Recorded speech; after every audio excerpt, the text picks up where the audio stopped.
Are, are you would you like to come closer to the mic? Parang nagkwekwentuhan lang tayo. No? Be comfortable. Okay? Apo. Now, we will continue with where we broke off at the last hearing when you were here and we had preliminary questions. No? But I regret that I have to ask you again because just earlier, this counsel for the respondent is questioning your competence. Madam Witness, can you remind us again, how long have you been with the COA? I have been with COA for the past 11 years. Actually po, magti 12 years na po. As COA. Yes po. And what was your educational background, Madam Witness? Saan ka nag-aral? I earned po my bachelor degree in Bachelor of Science in Accountancy from St. Louis University po. At pagkatapos mo nag-graduate sa St. Louis University, saan ka nagtrabaho? Ang una ko pong naging trabaho is as junior auditor sa isang private firm po sa Baguio City. And after that, After 2 years po, nag-apply na po ako sa COA at doon na po ako nag-start noong And what- August 26, 2014. August 26? 2014 po. Okay. And earlier you said that you were in COA ICFAO, correct? Yes po. And what particular activity or duties did you have with this office? Ang mga naging duties ko po sa COA ICFAO is first to conduct post-audit of the liquidation documents of various government agencies sa liquidation po nila sa Intelligence and Confidential Fund.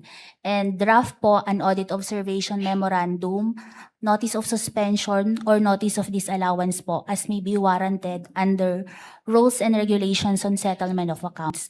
And after pong mag-respond nung agency, ako rin po ang nag-evaluate ng mga responses po sa mga AOM at notice of suspension. So based on your narration, 11 years mo na ginagawa to? Nag-i-issue ng audit, observation, memorandum, notice of suspension, notice of disallowance, at pinag-aaralan rin ang mga response ng mga national agencies na covered ng Confidential and Intelligence Fund. Yes po, tama po. Tell us, Madam Witness, how many of these national agencies, local government units, public officials, have you conducted a post-audit? Yung sa national government agencies po, more than 20 na. Sa local po, madami-dami na rin po, mga more than 50. Sa GOCCs naman po, mga less than 10, mga 5 to 10 po. So more than 20 national agencies, tama? More Opo. than 30, 50 local government units? Yes po. And, Mga GOCCs po, mga less than 10. okay. So when you took over, nung ikaw ang take over kay Attorney Wamil, nung February, when he retired or was transferred to another COA office in February 2024, you were then at that time also in COA ICFAO. Yes po, tama Okay. po. And ano naman ang participation mo, if any, dito sa pag-post-audit ng confidential funds ng Office of the Vice President at ng DepEd Secretary? Sa Office of the Vice President po, ang naging participation ko po is dun sa for the period December 21 to 31, 2022, ako po ang nag-evaluate ng response nila sa notice suspension. Doon naman po sa first to third quarters ng 2023, ako po ang nag-evaluate sa response nila sa mga audit observation memorandum.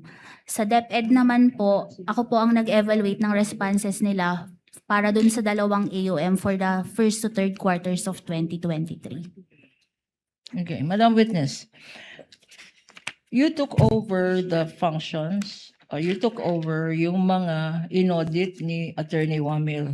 Are you aware na gumawa siya ng isang tabulation tungkol sa acknowledgement receipts for the last quarter of the Office of the Vice President, December 21 to 31? Are you aware na merong ginawang tabulation si Attorney Wamil? Yes po, aware po ako sa tabulation ni Mr. Wamil. If this tabulation is shown to you, and for purposes of identification, Your Honor, this has been previously marked in evidence as P-1-29 for the prosecution. Showing to you, Madam Witness, please go over this tabulation prepared. And may we ask permission for our associate, Attorney J. De La Cruz, to be allowed to present this to the witness. Assisting counsel of the parties may approach.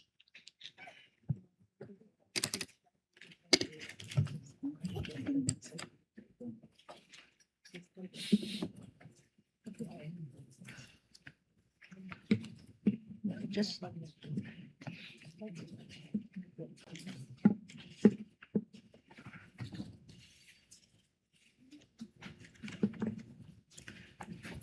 the record, Your Honor, the witness is going over the tabulation submitted and marked by by Attorney Wamil, and it is exhibit P-1-29. Noted and made part of the records.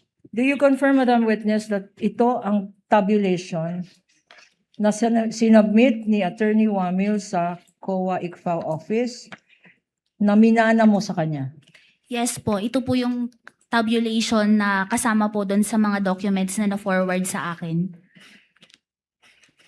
Okay. After you receive these documents from Attorney Wamil through the office of the COA ICFAO, what happened next? After po ma-issue yung notice of suspension sa OBP, nag-submit po sila ng response noong March 13, 2024 po.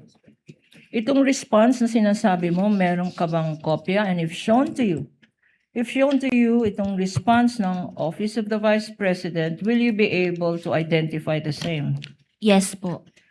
Your Honor, for easy reference of the presiding officer and this impeachment court, may we ask permission to flash it in the screen, Your Honor? Counsel may do so.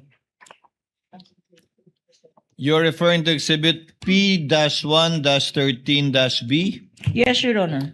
and respondents 1-120 OVP. This is stipulated document, Your Honor. You may proceed, So the counsel. counsel for the defense is now looking at it. Madam Witness.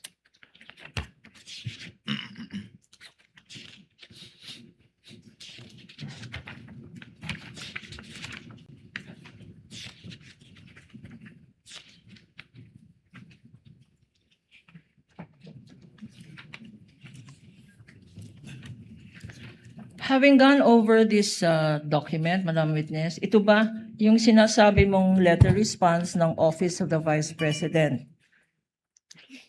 Yes po, ito po yung same copy ng response ng OBP sa notice of suspension.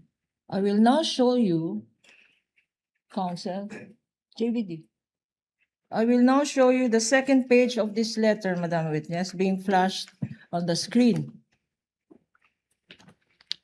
Please look at the second page. In particular, we have what appears to be certain signatures, mga signature na nandyan sa second page ng response ng Office of the Vice President. If shown to you, Madam Witness, will you be able to identify the signatures? Yes po. Okay. There is a signature appearing on top of the name Attorney Sulaika Attorney Lopez. There is a signature appearing above the name Attorney Sulaika Lopez. Would you be able to identify that signature? Yes po. Bakit, Madam Witness? Kasama po kasi doon sa sinubmit sa liquidation documents na nabigay sa akin, na turnover sa akin, yung list ng signatories po ng OVP. At kasama ba doon ang signature ni Attorney Sulaika Lopez? Yes po. There is another signature here appearing atop the name Lemuel Ortonio. Please go over this signature and tell us if you are familiar. Nakikilala mo ba tong signature ng isang Ortonio sa dokumentong ito? Yes po. Why, Madam Witness? Kasama din po ito dun sa list ng specimen signature na nasubmit po sa amin dun sa liquidation documents nila. Okay. And pag alam mo, sino ba itong Attorney Sulaika Lopez? Based po dito sa dokumento na to, siya po ang Chief of Staff ng OBP. Okay. Undersecretary po at Chief of Staff. Ito naman Mr. Lemuel Ortonio. Sino naman itong Lemuel Ortonio na to? Based po sa document, siya po ang Assistant Secretary and Assistant Chief of Staff. Sa letter response na to, na-identify mo, may nakalagay, meron bang naka-attach dito sa letter response? Yes po, nag-attach po sila ng list of 105 activities ng Office of the Vice President for the period December 13 to 31, 2022. First quarter ng Fourth 20 quarter po. Fourth quarter ng 2022. Specifically, December 13 to 31, 2022. At if we show you this list of activities na inattach sa letter response, will you be able to identify this? We are flashing on Yes the po. screen, Your Honor, a list of activities which is an attachment to the letter response of the OVP, Exhibit P-1-13B. Whereat yung listahan allegedly ng mga activities ng OVP ay naka-enumerate. Tell us, Madam Witness.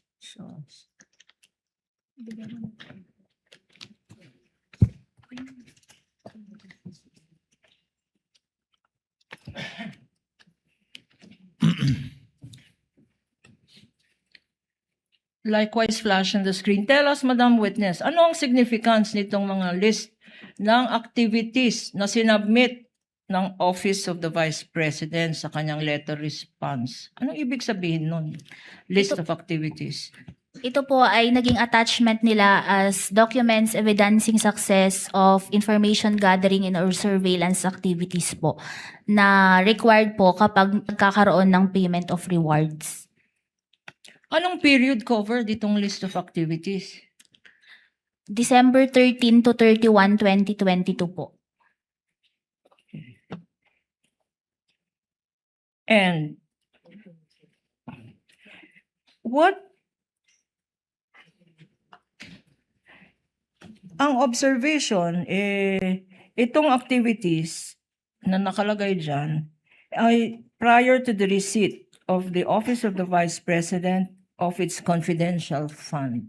Ito ba ay kino-confirm mo?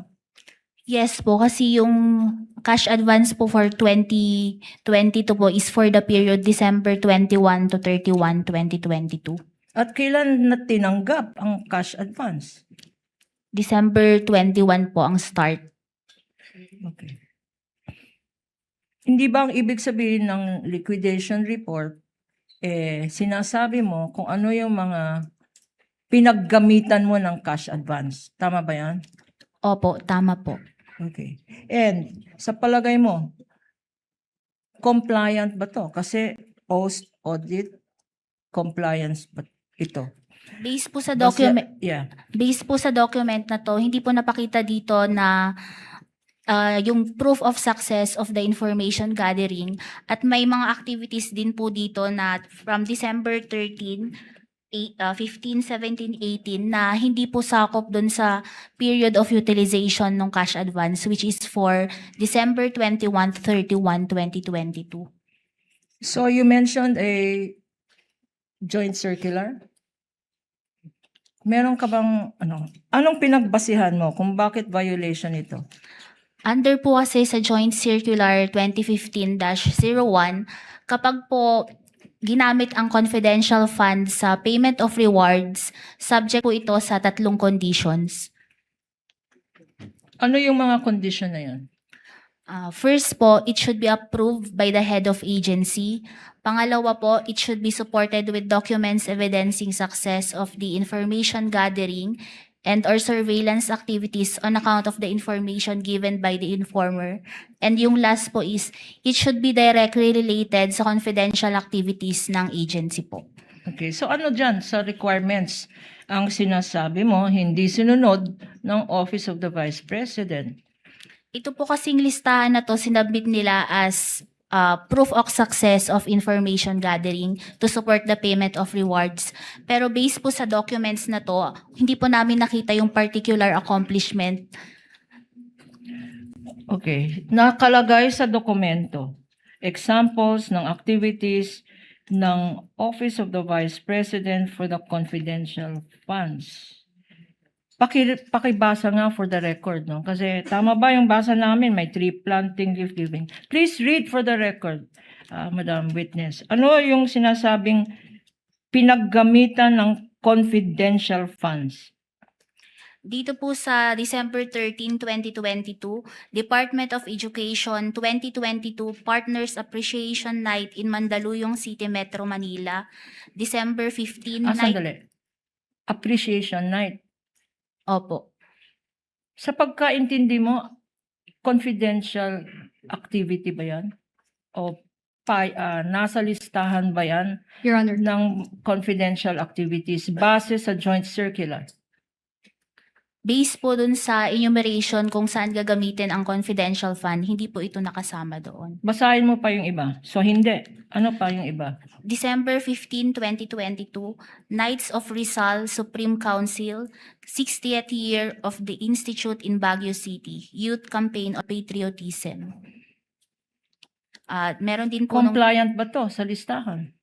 based po sa joint circular, hindi po ito nakasama dun sa mga activities po under 4.8 kung saan pwedeng gamitin ang confidential fund. Basahin mo nga lahat ng activities na yan for the record at sabihin mo kung compliant ito. Kung ito ba mga activities ay pinapayagan bilang liquidation ng confidential funds.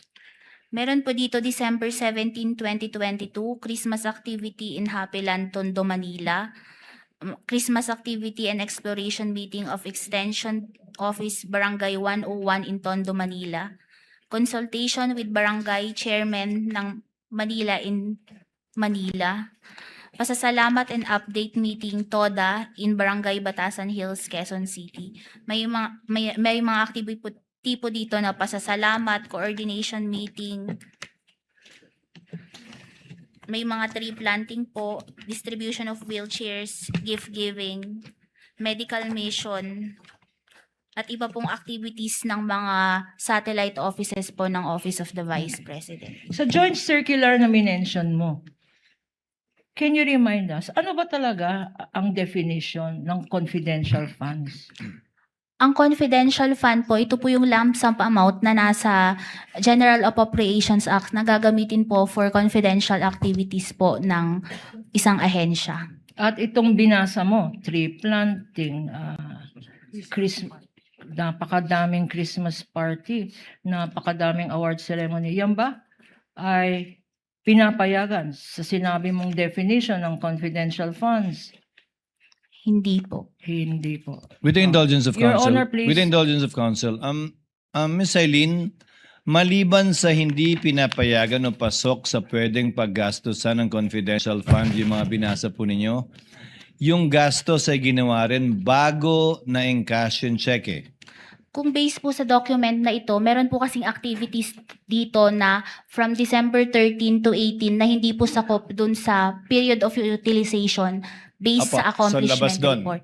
Labas Opo. doon. So hindi posibleng gamitin yung perang na-release ng 21 para i-reimburse yun kung tama man yung pinagastusan. Yes po, kasi under the joint circular po, meron pong portion doon na hindi po pwedeng gamitin for reimbursement yung pondo ng So confidential. prospectively lang. So yung mga activities na pwede lang ay 21 to 31. Opo, tama po. You may proceed, counsel. Dahil dito sa sinabi mong violation, wala sa period, no? Yung as observed by the Honorable Presiding Officer. At dahil wala naman sa listahan sa joint circular kung saan pwedeng gamitin ang confidential funds, ano ang ginawa mo after that, if any? After po evaluating the response ng OBP at saka po yung mga attachments neto, ako po ay nag-draft ng Notice of Disallowance at isinabit ko po ito sa aking Division Chief for her review. If I will show you, pag pinakita sa iyo ang isang notice of disallowance for purposes of the record, Your Honor, this has been pre-marked as Exhibit P-1-13-C. Would you be able to identify it? Opo. Showing to you, Attorney De La Cruz will show it to you. Please go over this document and tell us if the relationship of this document to the notice of disallowance you have mentioned, and again, we are seeking permission to flash it for easy reference on screen.